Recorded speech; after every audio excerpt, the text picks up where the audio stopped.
नांदेड लोकसभा मतदारसंघातून महाविकास आघाडीचे उमेदवार वसंतराव चव्हाण लाखांच्या मताधिक्याने निवडून येणार। काँग्रेस कमिटी कार्याध्यक्ष शिवाजी पाटील लगळूदकर यांची लाईव्ह न्यूज चॅनल प्रतिनिधी दत्ता बोईनवाड यांनी घेतलेली खास मुलाखत। काँग्रेस पक्षाचे शिवाजी पाटील लगळूदकर उपस्थित आहेत। काल दिनांक 26/2024 रोजी झालेल्या लोकसभा निवडणुकीच्या संदर्भात तर शिवाजी पाटील आपल्या नांदेड लोकसभेमधून काँग्रेस पक्षाचे वसंतराव पाटील चव्हाण हे उमेदवार म्हणून उभे होते। आपण त्यांच्या प्रचारासाठी खूप मेहनत घेतली। या निवडणुकीच्या विजयाचे गमन काय आहे? काल आपल्या 26 तारखेला जी लोकसभेची निवडणूक झाली, मतदान झालं। या निवडणुकीसाठी महाविकास आघाडीचे काँग्रेस पक्षाचे उमेदवार वसंतराव चव्हाण साहेब हे आपले उमेदवार होते आणि हे जी निवडणूक होती ती एक लोकशाहीची एक विजयोत्सव होता, साधी निवडणूक नव्हती। आणि आपल्या नांदेड लोकसभा मतदारसंघामध्ये आपल्या मतदारसंघाचं ज्यांनी आतापर्यंत नेतृत्व केलं असे माजी मुख्यमंत्री श्री अशोकराव चव्हाण साहेब यांनी 2 महिन्यापूर्वी भारतीय जनता पार्टीमध्ये प्रवेश केल्यामुळे काँग्रेस पक्षामध्ये थोडी पोकळी निर्माण झाली होती आणि महाविकास आघाडीमध्ये एक अस्वस्थ वातावरण निर्माण झालेलं होतं। पण काँग्रेस पक्षावर असलेली निष्ठा आणि महाविकास आघाडीमध्ये माननीय उद्धवसाहेब ठाकरे यांचा जो शिवसेनेचा गट आहे, त्याचबरोबर शरदचंद्र पवारसाहेब यांचा गट आहे, या सर्वांनी एक निश्चय घेतला होता की मोदी सरकार जी हुकुमशाही जी आहे त्या हुकुमशाहीच्या विरोधामध्ये आपल्याला चळवळ उभं करणं आवश्यक आहे। महाविकास आघाडीला आणि देशामध्ये इंडिया आघाडीला सहकार्य करणं, साथ देणं, आपण एक भारताचे संविधानाप्रती प्रेम असा नागरिक आहोत। या उद्देशानं हे आपल्याला या ठिकाणी सहभाग घेतला पाहिजे आणि लोकांचं मत परिवर्तन करणं आणि लोकांसमोर सत्यपरिस्थिती उभी करणं हे आपलं कर्तव्य आहे। हे कर्तव्य समजून आणि आम्ही महाविकास आघाडीचे उमेदवार श्री वसंतराव चव्हाण साहेब यांचा प्रचार अतिशय तळमळीने सकाळी आम्ही 5 वाजेपासून ते रात्रीच्या 12 वाजेपर्यंत असा एकही दिवस गेला नाही की आम्ही त्यांच्यासाठी मेहनत केली नाही।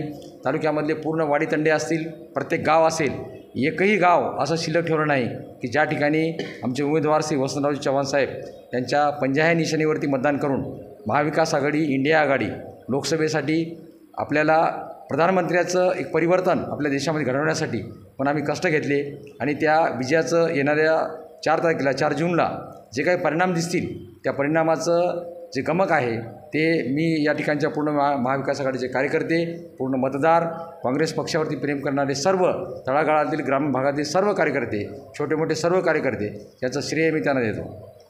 शिवाजी पाटील, आपण काँग्रेस पक्षामध्ये पर्यावरण अध्यक्ष म्हणून होतात आणि अशोकराव चव्हाण साहेबांसोबत आपण निष्ठेनं काम केलं। अशोकराव चव्हाण साहेब पक्षांतर करून भाजपामध्ये प्रवेश केला, तर तुम्ही का म्हणून गेला नाही? तुम्हाला काय वाटते? मुळामध्ये विषय असा आहे की अशोकरावजी चव्हाण साहेबावरती आमची निष्ठा ही अढळ निष्ठा होती, आजही आहे आणि त्यांच्याविषयी असणारं प्रेम हे आमचं आजही अबाधित आहे। अशोकराव चव्हाण साहेब यांचा या ठिकाणी मुद्दा नाही। अशोकराव चव्हाण साहेबांनी निर्णय घेतला की त्यांनी ज्यावेळेस भारतीय जनता पार्टी या इतक्या हुकुमशाही पक्षामध्ये प्रवेश घेतला त्यावेळेस आम्हाला एक आश्चर्य धक्का बसला। ती सकाळ, तो जो दिवस उजळला की ज्या दिवशी अशोकरावजी चव्हाण साहेबांनी भाजपमध्ये प्रवेश घेतला आणि त्यांच्या आमदारकीचा राजीनामा दिला, त्यावेळेस आम्हाला धक्का बसला। तालुक्यामधली पूर्ण काँग्रेसची जी टीम होती, ज्यांना माहिती नसेल अशी सर्व अत्यवस्थ होती आणि अशा परिस्थितीमध्ये आम्हाला खूप वाईटही वाटलं। आम्हाला त्या ठिकाणी 2 दिवस तर मी म्हणतो की आमच्या पक्षामध्ये निष्ठा असणाऱ्या सर्व कार्यकर्त्यांना 2 दिवस आम्हाला त्या ठिकाणी पाणी ग्रहण करणेसुद्धा मुश्किल झालं होतं की साहेबांनी असा निर्णय का घेतला।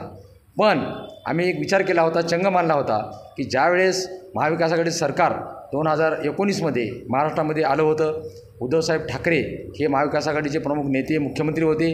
त्या मंत्रिमंडळामध्ये आपल्या जिल्ह्याचे नेते, महाराष्ट्राचे माजी मुख्यमंत्री श्री अशोकराव चव्हाण साहेब यांना सार्वजनिक बांधकाम विभागाचं एक प्रमुख खातं त्यांच्याकडे दिलेलं होतं आणि त्यांचा दबदबा हे आपल्या अख्ख्या महाराष्ट्राने बघितलेलं आहे। त्यांच्या घराण्यामध्ये 2 वेळेस त्यांच्या वडिलाकडे मुख्यमंत्रीपद होतं, त्याच्यानंतर अशोकरावजी चव्हाण साहेब यांच्याकडे 2 वेळेस मुख्यमंत्रीपद होतं। अशी परिस्थिती असताना आम्हाला दुःख असं वाटलं की साहेबांनी आम्हाला बोलायला पाहिजे होतं। साहेबांनी प्रत्येक गावातल्या सरपंच असतील, त्या ठिकाणचे तंटामुक्ती अध्यक्ष असतील, उपसरपंच असतील, त्या गावातले कार्यकर्ते असतील, यांना प्रमुख कार्यकर्त्यांना बोलायला पाहिजे होतं, एक मिटिंग घ्यायला पाहिजे होती आणि ते घेतल्याच्यानंतर साहेबांनी त्यांची व्यथा, त्यांचा जे प्रॉब्लेम आहे, त्यांची अडचण आहे ते आमच्यासमोर मांडायला पाहिजे होती आणि हसतमुखानं आम्ही सर्व कार्यकर्ते साहेबांना त्यांनी समर्थन केलं असतो आणि यावेळेस साहेबांनी सांगितलं असतं तर आम्ही काम केलं असतो, पण आम्हाला त्या गोष्टीची अडचण होती. भारतीय जनता पार्टीमध्ये हुकुमशाही, आपल्या इथे 2019चे उमेदवार श्री प्रताप चिखलीकर यांचं असमर्थता, त्यांनी मतदारसंघामध्ये विकास केला नाही, कुठल्याही लोकांच्या अडीअडचणी सोडवण्यासाठी त्यांनी कुठले काम केले नाही. लोकसभेमध्ये जे आपण सबका साथ सबका विकास जे भाजपाचा नारा आहे मोदी सरकारचा, त्या नाऱ्यामध्ये त्यांनी आपला सहभाग किती नोंदवला मला माहिती नाही, की त्यांनी फक्त आश्वासनं देणे, इथे एवढा निधी दिला, तिथे तेवढा निधी दिला, निधी दिला हे फक्त कागदावरती आहे. पण अक्षरशः प्रताप पाटील चिखलीकर यांनी त्यांच्या कार्यकाळामध्ये असा कुठलाही निधी आणि कुठलंही एक विकसित काम, ज्याचा एजेंडा म्हणतो आपण, असं कुठलंही काम प्रताप पाटलांच्या हातातून झालेलं नाही. त्यामुळे आम्हाला दुःख असं वाटलं की अशोकरावजी चव्हाण साहेबांना अशी किती बेकार परिस्थिती आली की आज त्यांचा प्रचार, की स्वतः एक स्टार प्रचारक एवढे मोठे नेते की महाराष्ट्रामधले नव्हे तर त्यांनी विविध राज्यामध्ये, गुजरातसारख्या राज्यामध्ये, तेलंगणासारख्या राज्यामध्ये त्या ठिकाणी काँग्रेस सरकार येण्यासाठी परिश्रम घेतले, त्या ठिकाणी लोक निवडून आणले.